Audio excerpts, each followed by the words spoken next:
don't It can feel subjectively be enormous. It's not a moral. It's Anyway, it is something. It is something. It is not, something I could do. It's not. I know, of course you can, and I encourage you to do it.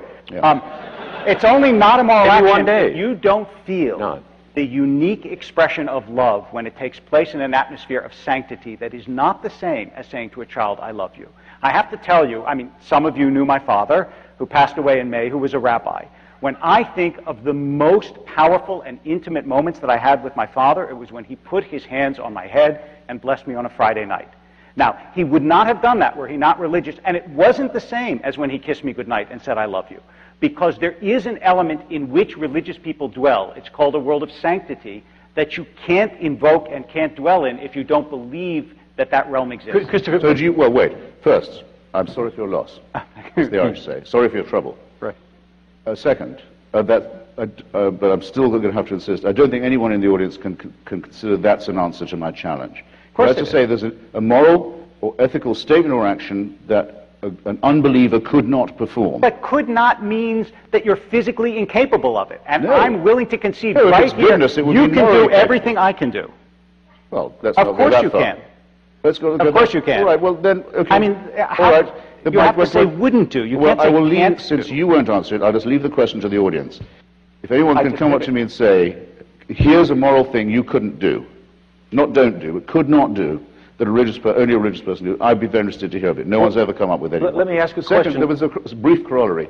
Think of a wicked thing done, or evil thing said, that is done precisely because of faith. You've already thought of one. But any that, Wait. but any that someone who doesn't have And faith now you- couldn't do? and now Wait, you've tell got- me one that No, someone who I doesn't didn't- have faith could not do. I didn't say that. Okay, but that's exactly the point. No, it's not. A human being can do certain things, whether they're believers or not. They have the physical ability. It still doesn't. Believing something doesn't give you a new it's to physical you, ability. It's no problem to you that the suicide murder community, the genital mutilation community, these are all faith-based communities. Do you want me to while we're answer on the that? subject of charity, who doesn't hear Hamas saying, the reason we're loved by our people is because we provide social services. We help the needy. We're the only people who come out and do that, which is, by the way, I'm horrified to have to say is true.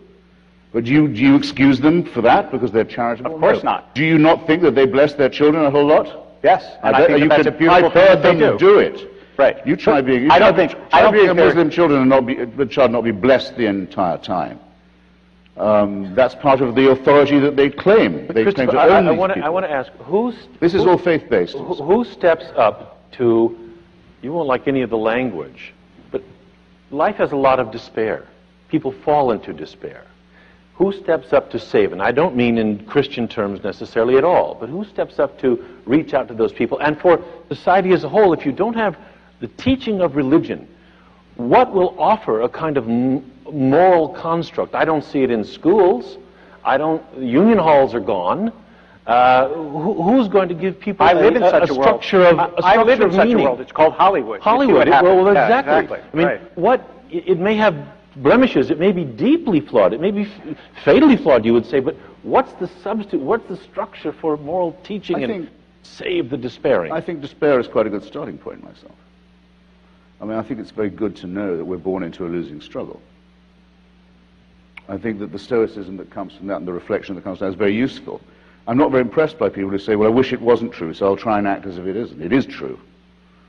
Everything is governed by entropy and decline and annihilation and disaster.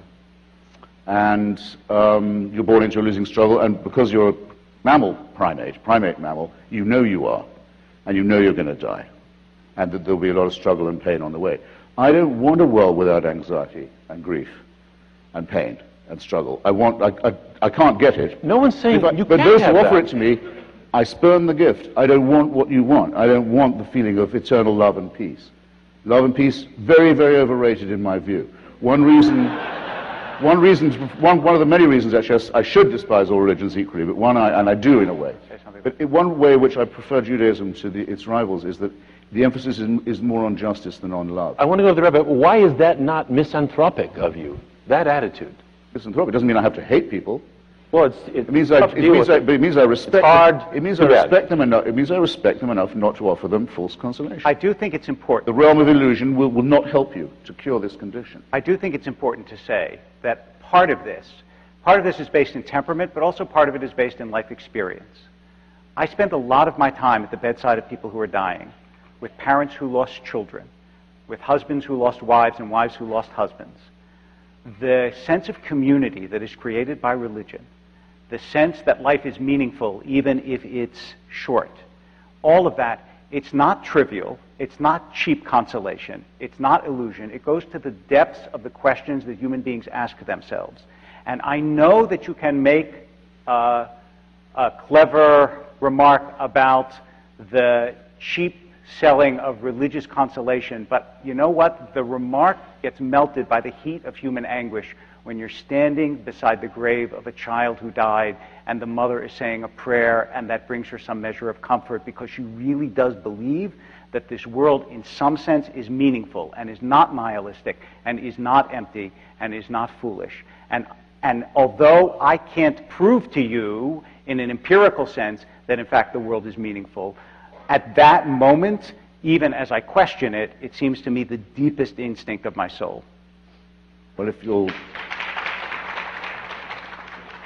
Gosh. Well, if you'll pardon me, I won't share any of my griefs with you.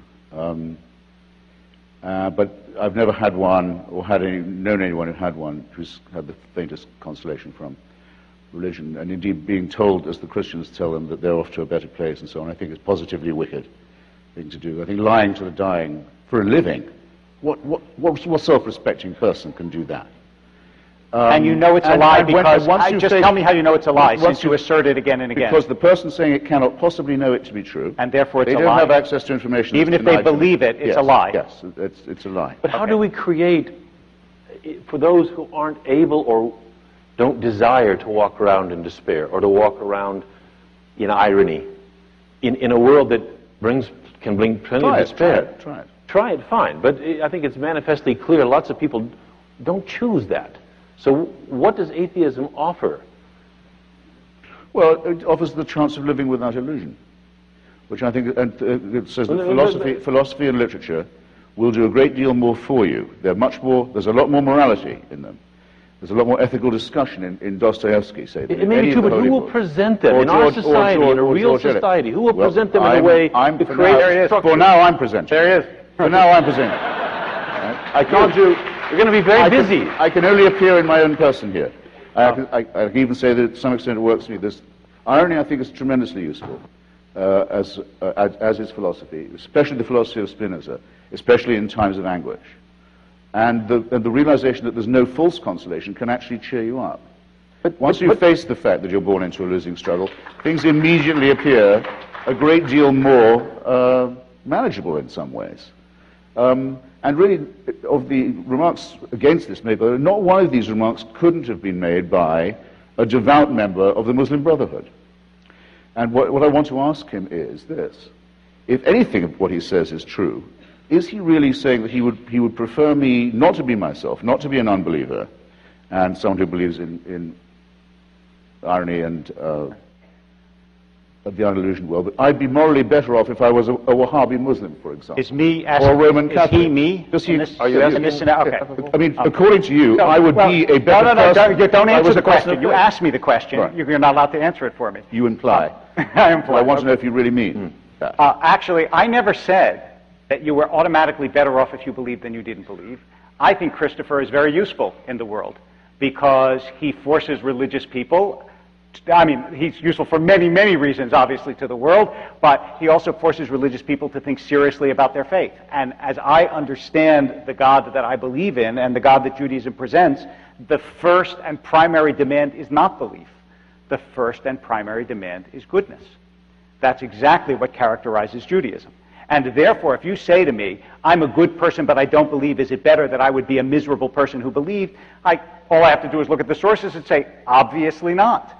Obviously, it's better for you to be who you are and to promote goodness in the world. That's exactly, l'takeno olam b'malchut Shaddai is what the Jewish tradition teaches, to make the world better under the sovereignty of God. But notice the first clause in that is to make the world better. So if you do that, that's the primary demand of any faith that I think is worth its salt. May we turn on that point to what Barry Schregg raised as an acute concern, that is violence. And the question of whether violence is integral to religion